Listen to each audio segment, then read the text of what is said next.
all over the place. And the one thing, when they released that 22 people were released that one day and your name was on that list, I was shocked because I was just like, wow, I thought this was going to be a guy, like you said, like an Undertaker or like a Stone Cold Steve Austin, just there for the duration of your career.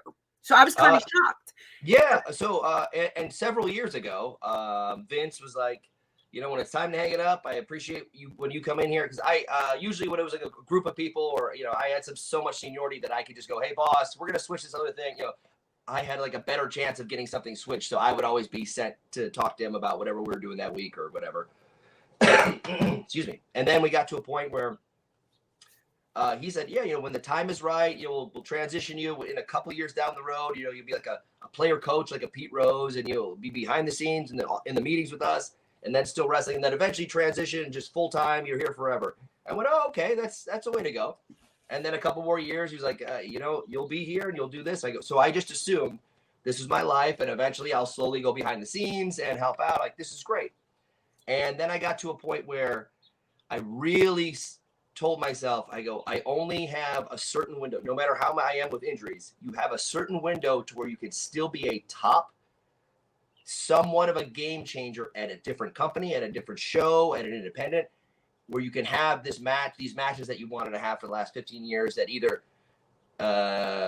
Undertaker and Triple H went 19 minutes over at WrestleMania, so you have 30 seconds for your tag match, or like things like that, to where you're like, well, now I get a chance to do it where I'm calling the shots, or if someone goes over by 20 minutes, I can still do my match, or I still have this thing, or I saw this guy in Japan 10 years ago, I wanted to wrestle him, I never thought it could happen, now it's going to.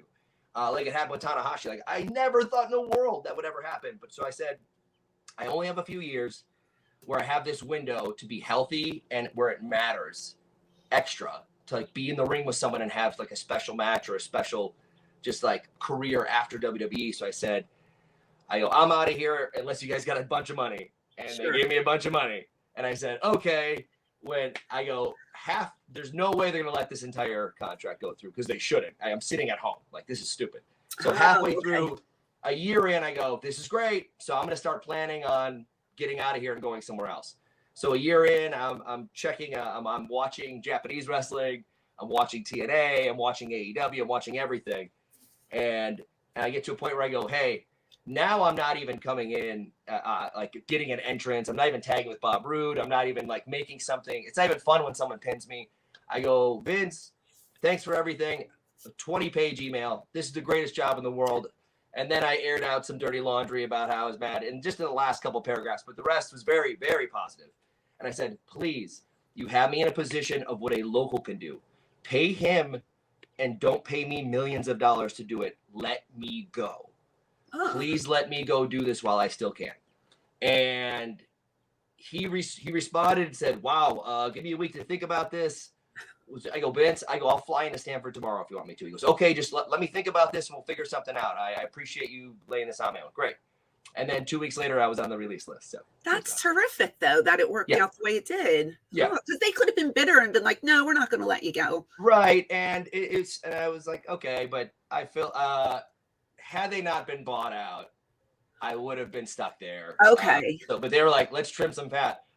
Millions of dollars sitting at home on the bench. Yeah, okay, good timing. And he just asked to leave for the 5th time. Okay, we're gonna let him go. Right? Okay. 5th time. So it was like, there's some stuff in the past to where it was like handshake deal that the boss kind of backed out of. So okay, I get you. I was happy to get this one that was somewhat of a handshake deal to let me out of a contract a year early. So that's tremendous that it worked out the way it did. So again, going back to when I heard the releases, the first thing I thought of was, he's going to AEW. And then, and the only reason why I said that is because of the money, right? Not thinking that you're a rich man because you've worked there for so long, probably smart with your money. That's okay. But at the age and this stage in the game, you want to make as much as you can. So my thought was like, he's going to pick AEW. And then I started thinking about all of your other things that you're doing because, we follow each other. So I see your socials and I see what you're doing.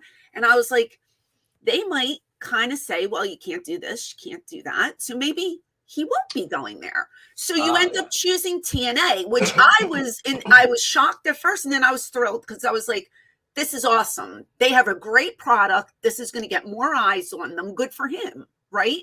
Yeah. What am I right with thinking like you chose TNA just because of a little more freedom than maybe no. So it's not even that. I talked with Tony a long time ago, and he was like, "Hey, just so you know, you can do anything you want while you work. Okay. You could have this Twitch stream, YouTube, this comedy shows, any wrestle independence. Like, you get a lot of leeway here because I want like in a very positive way. He wants everyone to have a good time and be doing the best possible thing." I go, "Hey, that's awesome." And a lot of people did think I was going to AEW, and I love a bunch of people at AEW. I love AEW. Tony's freaking great. I just was weighing my options and figuring out I didn't have a plan. So Scott D'Amore, the first day that I was announced that I was out of WWE, was like, "What can I do to get you here? I want you to see the blueprint of how we do work things behind the scenes. We have long-term booking. Here's the planning. Here's what we're doing." And I was like, I don't want to sign with anybody. I want to try out. I got this thing in my head. I want to go make a name for myself on the independents for 6 months, a year, just to see if I can still go out, just to see if I can go outside of this New York bubble, because I've only been here. I didn't do independents. I didn't bounce around. I was only here, and I have a pretty good, backlog of accolades. I want to see if I can hang or be better or the best everywhere around the world. So I thank you so much, but I just got out of a long-term relationship. I'm not really looking to get engaged, for a few years here, or even engaged to be engaged. And he kept talking to me, he was, how about, can we do some dates? I was like, all right, let's do like 8 or 10 dates. We'll try it out, but I can still do everything on my own. He goes, yes. Okay, great. So that's how it started. And I just really loved everyone. I love Dreamer. I love everybody there. Gail's the best. There's so many, and like, I won't say it's better than every other locker room, because every other locker room, when you're there, you're like, man, everybody wants this to succeed. This is fantastic. It's a team. But it's even more so the edge for me personally with TNA is because we don't have $1 billion.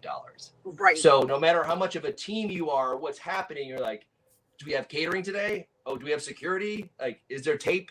Like, that kind of stuff really gets, no, I'm getting flashbacks because we didn't have anything. Right. We didn't have makeup artists. We didn't have outlets, Nick, in some of the buildings. So you couldn't do your hair.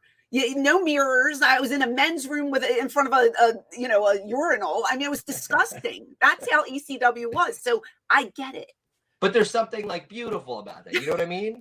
And I'm not even totally joking here. Like, in a way where it's like, there isn't that $1 billion or millions of dollars behind you, and you go, and already, and all those rosters are so tight, and they are working to a goal as a team. It's like extra special to me when you don't have that. So now you're like, we are all a team, and we're all doing a thing, but we're all trying to fight just to get a little bit, like 1% more respect in the business. So now it's that much more of a special thing.